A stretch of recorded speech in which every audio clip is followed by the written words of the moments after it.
Urdu umpire کے دوستوں السلام علیکم۔ ظافر جن کا واقعہ تاریخ میں بہت مشہور ہے۔ مختلف قسم کے واقعات ظافر جن کے متعلق سننے کو ملتے ہیں، لیکن بعض شیعہ روایات کے مطابق ظافر جن نام کا کوئی جن نہیں تھا اور ظافر جن سے جڑی تمام باتیں جھوٹ ہیں۔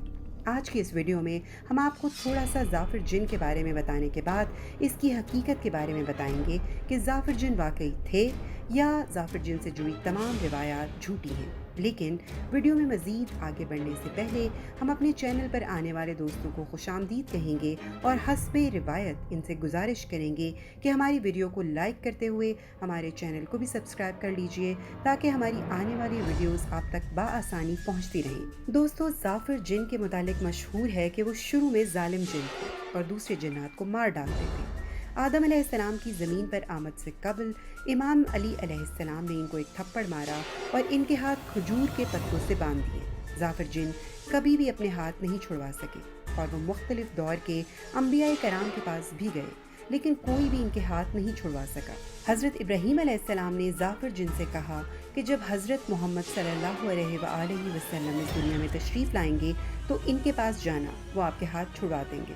حضرت آدم علیہ السلام کے دور سے لے کر نبی کریم صلی اللہ علیہ وآلہ وسلم تک ظافر جن کے ہاتھ بندھے رہے اور اس کے رخسار سے لہو ٹپکتا رہا۔ جب نبی کریم صلی اللہ علیہ وآلہ وسلم مدینہ تشریف لے آئے تو ظافر جن آپ صلی اللہ علیہ وآلہ وسلم کی خدمت میں حاضر ہوا، سارا ماجرا بیان کیا۔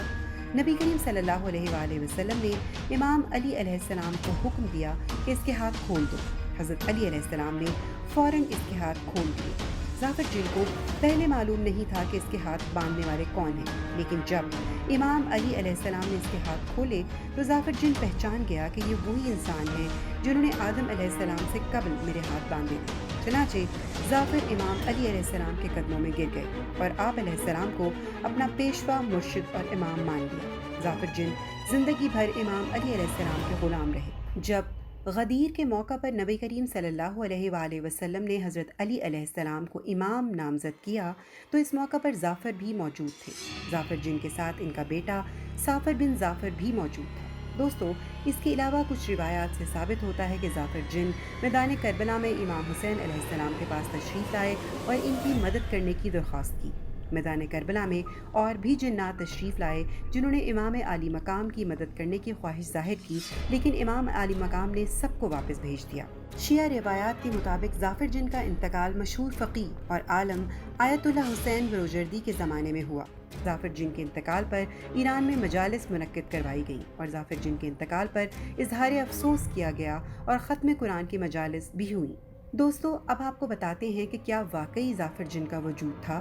یہ ظافر جن سے جڑی تمام باتیں من گھڑت ہیں۔ ظافر جن سے جڑی اہم باتیں ہم نے آپ کو بتا دی ہیں، لیکن کچھ شیعہ علماء کا کہنا ہے کہ ظافر جن کا کوئی وجود نہیں تھا۔ بے شک مسلمان جنات ہوتے ہیں، اسلام جنات کے وجود کا حامی ہے اور یہ بات بھی ثابت شدہ ہے کہ کربلا میں امام حسین علیہ السلام کے پاس جنات تشریف لائے تھے اور امام کی مدد کرنے کی خواہش بھی ظاہر کی تھی۔ امام نے ان کو واپس بھیج دیا تھا، لیکن کچھ علماء کے مطابق ظافر جن کا کوئی وجود نہیں تھا اور نہ ہی ظافر نام کا کوئی جن کربلا میں امام حسین علیہ السلام کے پاس تشریف لایا۔ مشہور شیعہ عالم آیت اللہ مرتضیٰ مطہری نے اپنی کتاب حماسیہ حسینی میں لکھا ہے کہ امام علی علیہ السلام کے اصحاب میں سے ظافر نام کا کوئی بھی جن نہیں تھا اور جو بھی باتیں ظافر جن سے منسوب ہیں وہ ساری من گھڑت ہیں۔ ملا وائس کاشفی ایک عالم ہے، انہوں نے ایک کتاب لکھی جس کا نام روضۃ الشہداء ہے۔ ملا وائس کاشفی وہ پہلے عالم تھے جنہوں نے اپنی کتاب روضۃ الشہداء میں ظافر جن کے متعلق تمام باتیں لکھی اور یہاں سے یہ تمام باتیں مشہور ہوئیں، لیکن ملا وائس کاشفی نے ساری باتیں من گھڑت لکھی۔ ملا وائس کاشفی کی خاص بات یہ ہے کہ وہ محرم کے ایام میں شیعہ بن جاتے تھے اور دیگر ایام میں سنی بن جاتے تھے اور سنیوں کو تراویح پڑھاتے تھے۔ شیعہ علماء کے بقول ملا وائس کاشفی ایک منافق انسان تھا جو کبھی سنی بن جایا کرتا تھا اور کبھی شیعہ بن جایا کرتا تھا۔ آیت اللہ مرتضیٰ مطہری نے ملا وائس کاشفی کو گرگٹ سے تشبیہ دی ہے۔ تو دوستو، یہ تھی ظافر جن کی کہانی۔ اب ظافر نام کا کوئی جن تھا یا نہیں تھا؟ آپ ظافر جن کی کہانی کو حقیقت سمجھتے ہیں یا جھوٹ سمجھتے ہیں؟ اس سے ہمارے دین پر کوئی فرق نہیں پڑتا۔ اگر کوئی ظافر جن کو مانتا ہے تو بھی ٹھیک ہے، اگر کوئی نہیں مانتا تو بھی ٹھیک ہے، کیونکہ ظافر جن کا عقیدہ ہمارے دین کا بنیادی عقیدہ نہیں ہے جو ہمارے دین کی اساس ہو۔ امید ہے ہماری یہ ویڈیو آپ کو پسند آئی ہوگی۔ ویڈیو کو لائک کر کے دوستوں کو شیئر کر دیجیے، کامنٹ سیکشن میں اپنی رائے کا اظہار کیجیے اور مزید ویڈیوز کے لیے ہمارے چینل کو سبسکرائب کر کے بیل نوٹیفیکیشن آن کر لیجیے۔ شکریہ۔